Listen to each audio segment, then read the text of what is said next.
Queen Belqis of the Shaba Empire was a woman renowned for her beauty, wisdom, power, and justice. Her people admired her, and her enemies respected her out of fear. On the other hand, one of the most magnificent reigns in world history belonged to King Solomon.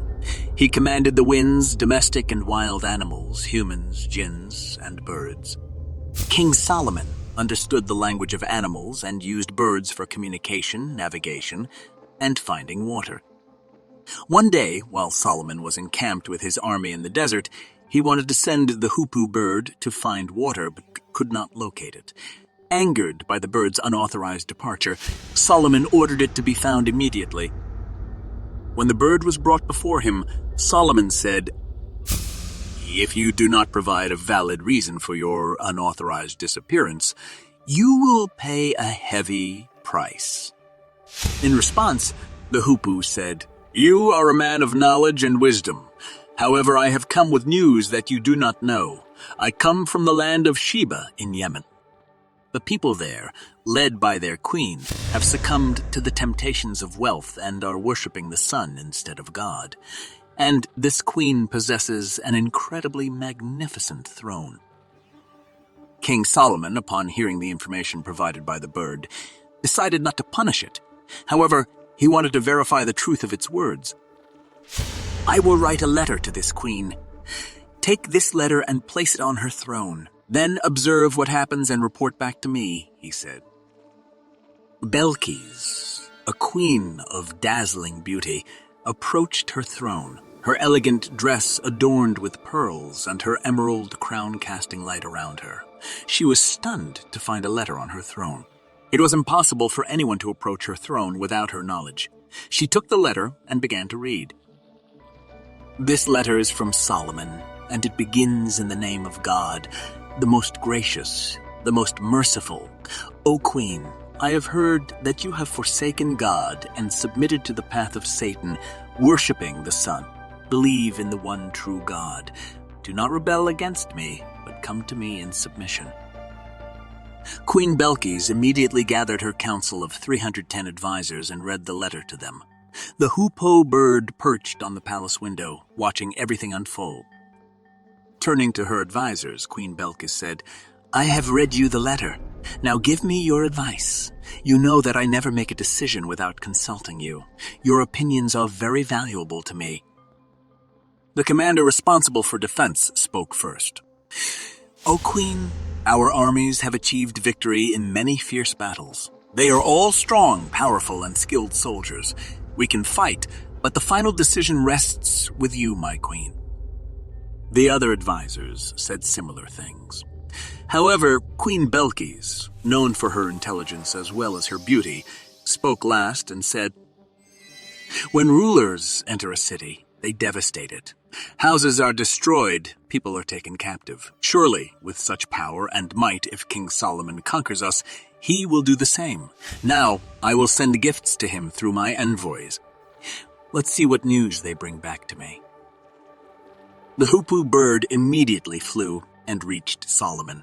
It recounted everything it had seen and heard. When Belqis' envoys arrived before King Solomon with precious gifts, he was already aware of everything. The envoys could not hide their astonishment when they saw Solomon's grandeur and wealth. Wild animals lay at Solomon's feet like tame cats. Various birds would come one by one, whisper something into his ear and then leave, followed by other birds.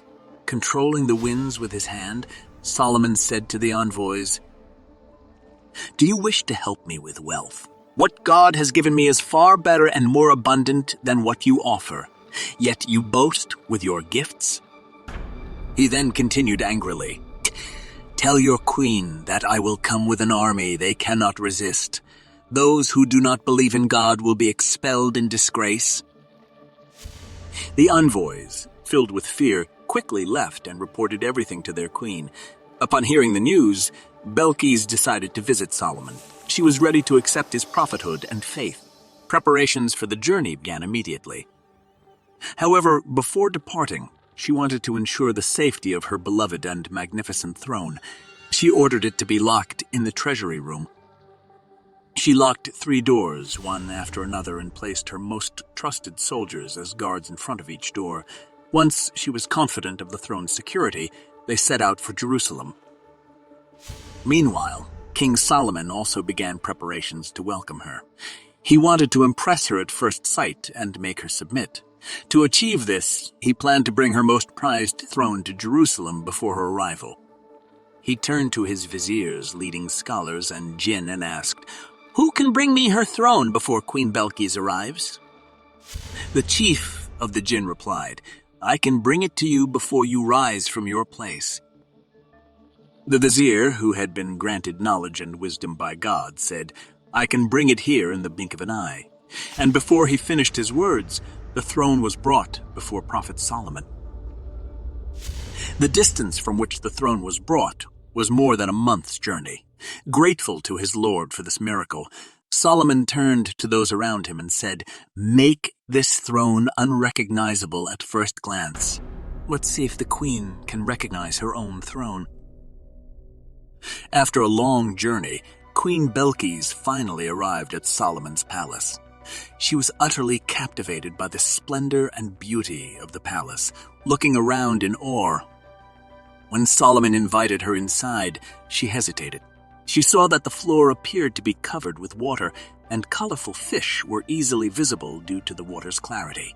To avoid getting wet, she lifted the hem of her dress, with diamonds sparkling at the edges of the silk fabric.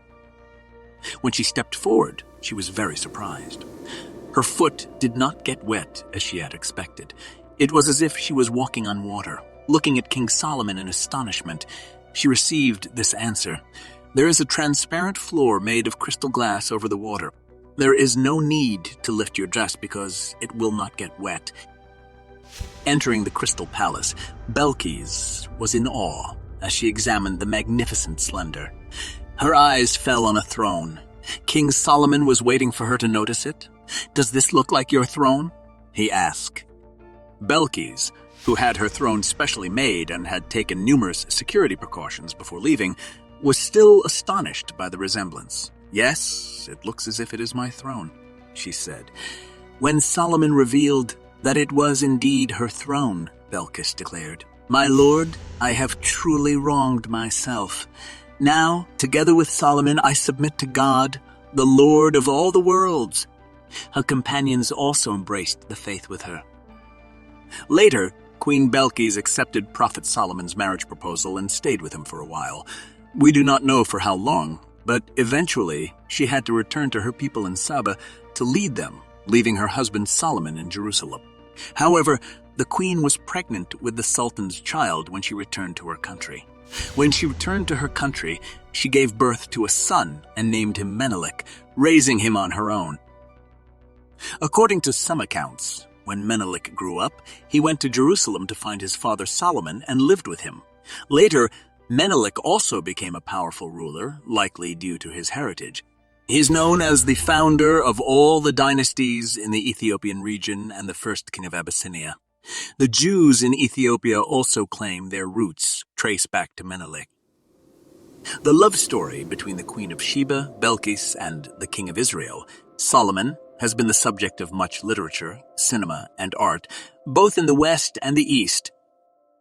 If you enjoyed this video and want to see more, be sure to like, comment, and subscribe to our channel.